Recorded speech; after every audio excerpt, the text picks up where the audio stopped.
السلام علیکم ورحمۃ اللہ تعالی وبرکاتہ۔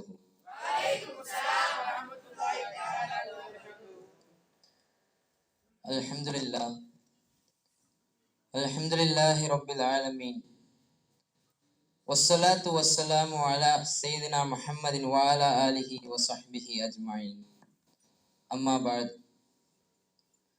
فقد قال اللہ تعالی فی شأن حبیبہ تعلیما و تکریما و مخبرا و عامرا، ان اللہ وملائکتہ یصلون علی النبی یا ایہا الذین آمنوا صلوا علیہ وسلموا تسلیما، اللہم صلی وسلم علی رسولک سیدنا و نبینا و مولانا محمد وعلی آل سیدنا محمد وبارک وسلم علیہ۔ وقال علم تعالی فی الکلام الاعلی انک لعلی خلق عظیم، صدق اللہ مولانا العلی وصدق رسولہ النبی الکریم۔ وقال نبینا صلی اللہ علیہ وسلم المسلم من سلم المسلم باللسانہ ویدہ، او کما قال علیہ والصلاة والسلام۔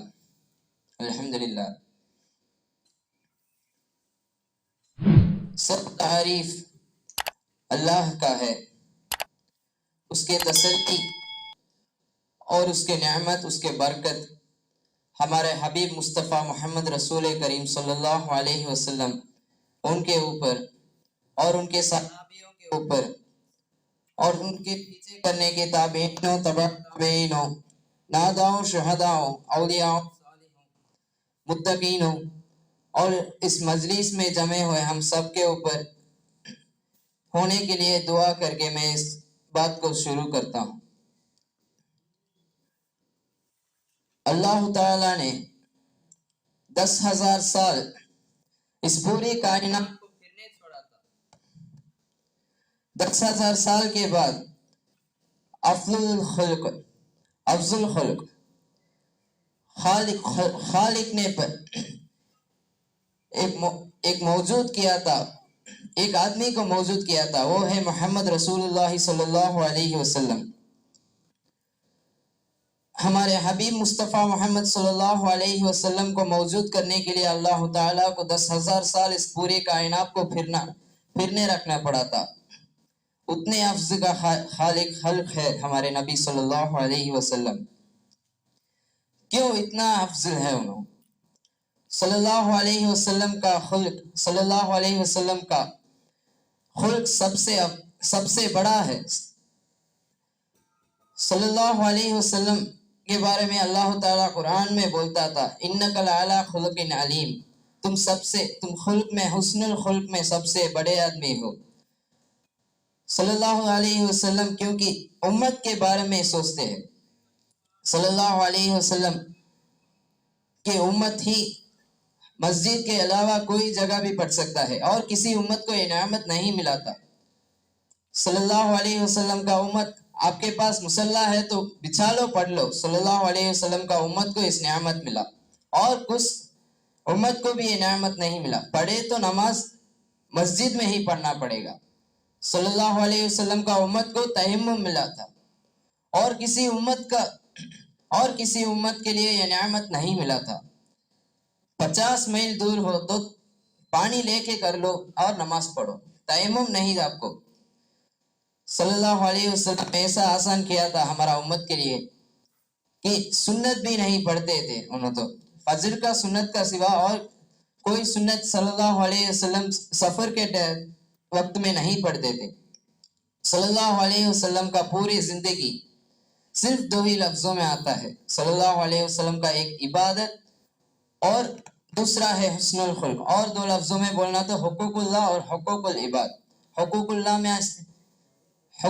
میں نماز کا عبادت سب سے افضل ہے، اور حقوق العباد میں انسانوں کے ساتھ بات کرنے کا، انسانوں کو لے کے چلنے کا، انسانوں کو معاف کرنے کا، ایسا گناہوں کے بارے میں حسن الخلق میں بولا جاتا ہے۔ صلی اللہ علیہ وسلم بولتے ہیں صلی اللہ علیہ وسلم بولتے ہیں کہ میں تمہارے ایمان مکمل کرنے کے لیے بھیجا گیا ہوں۔ صلی اللہ علیہ وسلم کے پاس ایک صحابی آتے ہیں اور پوچھتے ہیں، ایک مسلمان کا ڈیفینیشن ہے نا، وہ پوچھتے ہیں صلی اللہ علیہ وسلم کا پاس۔ پہلے سے سوال بولتے ہیں صلی اللہ علیہ وسلم کا پاس اس صحابی نے پوچھا، یا رسول اللہ ایک مسلمان ڈرپوک ہو سکتا ہے؟ آپ نے کہا ہو سکتا ہے۔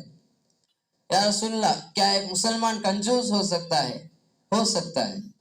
یا رسول اللہ کیا ایک مسلمان کمزور ہو سکتا ہے؟ آپ نے کہا ہو سکتا ہے۔ پھر اس صحابی نے پوچھا تھا، یا رسول اللہ کیا ایک مسلمان جھوٹ بول سکتا ہے؟ صلی اللہ علیہ وسلم نے بولا تھا، ایک مسلمان کبھی جھوٹ نہیں بولتا۔ صلی اللہ علیہ وسلم کا امت میں آنے والا ایک مسلمان کبھی جھوٹ نہیں بولتا۔ صلی اللہ علیہ وسلم کا امت میں آیا ہوا ایک ڈیئر، صلی اللہ علیہ وسلم ایک وقت میں راستے میں چلتے جا رہے ہیں اور صلی اللہ علیہ وسلم کو بلانے کا آواز سنا جاتا ہے، یا رسول اللہ۔ صلی اللہ علیہ وسلم پھٹک کے دیکھے، کوئی نہیں تھا۔ پھر انہوں نے آگے بڑھا تھا، صلی اللہ علیہ وسلم کو پھر بلانے کا آواز سنے گیا۔ صلی اللہ علیہ وسلم پھر پھٹک کے دیکھے تھے، اس جگہ پہ ایک ڈیر رہتا تھا، اور اس ڈیر نے بولا صلی اللہ علیہ وسلم کے پاس، یا رسول اللہ ایسے میرے بچے تو بھوک میں سپڑ گئے ہیں، اور آپ کے ایک صحابی سے ایک آدمی نے میرے کو یہاں باندھ رکھا ہے، میرے بچوں کو میں دودھ پلانا ہے، کیا آپ مجھے چھوڑ سکتے ہیں؟ صلی اللہ علیہ وسلم کے پاس پوچھا گیا تھا یہ سوال اس ڈیر سے۔ صلی اللہ علیہ وسلم اس ڈیر کے پاس بولے تھے، کیا میں تجھے کیسے بتا سکتا ہوں؟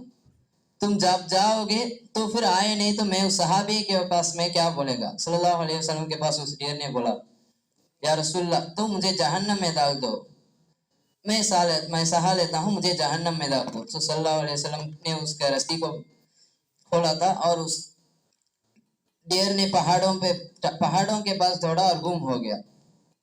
پھر تھوڑی دیر بعد اس ڈیر نے واپس آیا، رسول اللہ آپ مجھے باندھ دو، اس صحابی آنے کے لیے میں راہ دیکھتا ہوں۔ صلی اللہ علیہ وسلم نے باندھ رکھے، صلی اللہ علیہ وسلم بھی اس ڈیر کے ساتھ راہ دیکھتے تھے اس صحابی کا۔ پھر اس صحابی نے آئے، صلی اللہ علیہ وسلم کو صحابی کے پاس پوچھے،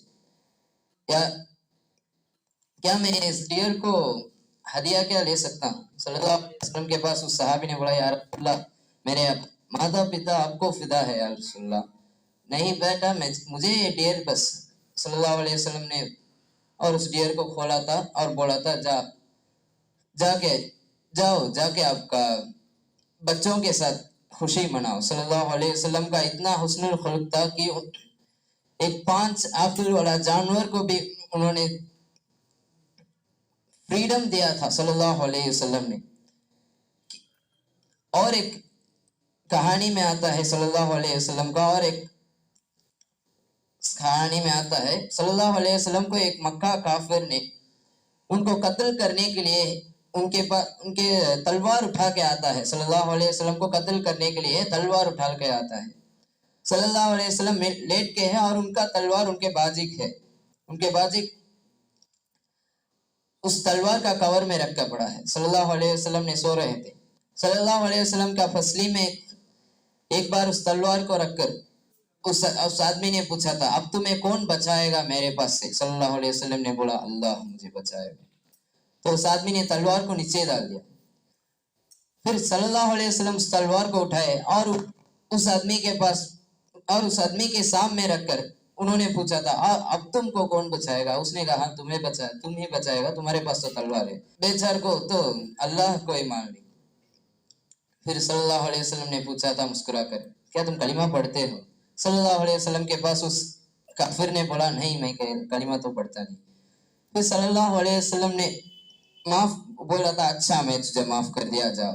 یہ صلی اللہ علیہ وسلم کا حسن الخلق ہے، اور یہ خلق اور یہ گن اب آنے والے آدمیوں کے پاس اور عورتوں کے پاس 0% ہی ہے. صلی اللہ علیہ وسلم کا اس خلق تھوڑا سا تھوڑا اس دنیا چھوڑ کے غائب ہو رہا ہے. پھر صلی اللہ علیہ وسلم کا اور ایک سمبھو آتا ہے جس میں صلی اللہ علیہ وسلم ایک راستے سے ہر روز جاتے ہیں اور اس راستے میں رہنے والے ایک گھر میں ایک عورت رہتی تھی. اس عورت نے صلی اللہ علیہ وسلم جب بھی پاس کرتے ہیں ان کے اوپر کچرے ڈالتے ہیں. صلی اللہ علیہ وسلم وہ سب سہے کر اس راستے کو پاس کر کے جاتے ہیں. پھر 4 روز صلی اللہ علیہ وسلم کے اوپر اس عورت نے کچرا نہیں ڈالا تھا. صلی اللہ علیہ وسلم نے آس پاس پوچھا تھا. انہوں نے بولے تھے، ان کے نیبرز بولے تھے، صلی اللہ علیہ وسلم کے پاس ان کے نیبرز بولے تھے کہ اس عورت کو ایسا طبیعت برابر نہیں ہے، وہ تو مریض ہے. صلی اللہ علیہ وسلم سیدھے ان کے گھر کو جائے تھے. صلی اللہ علیہ وسلم نے پوچھا اس عورت سے، کیا آپ کا طبیعت سب ٹھیک ہے؟ آپ کو کچھ چاہیے کیا؟ میں آپ کو ہیلپ کر سکتا ہوں. صلی اللہ علیہ وسلم کے پاس اس عورت نے بولا تھا، بیٹا مجھے کوئی نہیں چاہیے، کچھ نہیں چاہیے، میرا طبیعت سب ٹھیک ہے. تمہارے خلق تمہارے اخلاق نے مجھے فتح کر لیا. صلی اللہ علیہ وسلم کا گن اتنا اچھا تھا، اتنا افضل تھا. صلی اللہ علیہ وسلم کی پوری زندگی 2 لفظوں میں آتا ہے. صلی اللہ علیہ وسلم وہ بولے تھے، صلی اللہ علیہ وسلم نے بولا تھا کہ محشر کا زندگی کے لیے میرے لیے 2 چیز میں تیار رکھا ہوں، اور وہ 2 چیز کیا ہے؟ میں نے کبھی کسی کو میرے زبان سے ان کو میں ہارم نہیں کیا تھا، کبھی کسی سے میرے زبان سے ان کو چوٹ نہیں پہنچا تھا، اور دوسرا ایک ہے میرے دل میں کسی کے لیے بھی بغض نہیں ہے. تو بھائیوں، صلی اللہ علیہ وسلم کا اس 2 طریقے میں ایمان فل ہوتا ہے. 50% عبادت ہے اور 50% حسن الخلق ہے. عبادت کا روڈ تو فل ہے. صلی اللہ علیہ وسلم کا عبادت تو مسجد میں رہنا ان کے اتنا راحت تھا. صلی اللہ علیہ وسلم کا عبادت کا روڈ فل ہے. تو صلی اللہ علیہ وسلم کا حسن الخلق کا روڈ ہے نا، وہ خالی ہے. بولتے ہیں کہ آپ کے فرینڈس دونوں ایک ہی ڈیسٹینیشن پر جاتے ہیں پر دوسرے راستے پہ جاتے ہیں. تمہارا فرینڈ کا راستہ تو بہت ٹریفک ہے اور آپ کا راستہ تو فری ہے، تو کون ڈیسٹینیشن کو پہلے پہنچے گا؟ آپ ہی تو پہنچیں گے. تو اس روڈ کا نام ہے حسن الخلق کا روڈ. اور صلی اللہ علیہ وسلم کا اس عبادت کا روڈ میں نمازیوں بے شمار ہے، تہجد پڑھنے والے بے شمار ہے، ذکر کرنے والے بے شمار ہے، اور زکوٰۃ دینے والے، حج کرنے والے، عمرہ کرنے والے بے شمار ہے. پر حسن الخلق کا روڈ، اس میں تو آپ جاتے تو آپ کا ایمان فلفل کرنے کے لیے آپ کا ٹائم بہت کمتی لگے گا. تو جس چیز کو میں بولا تھا اسے پورا مکمل کرنے کے لیے اللہ تعالیٰ توفیق دلائے گا. وآخر دعوانا الحمدللہ رب العالمین. السلام علیکم ورحمۃ اللہ تعالیٰ.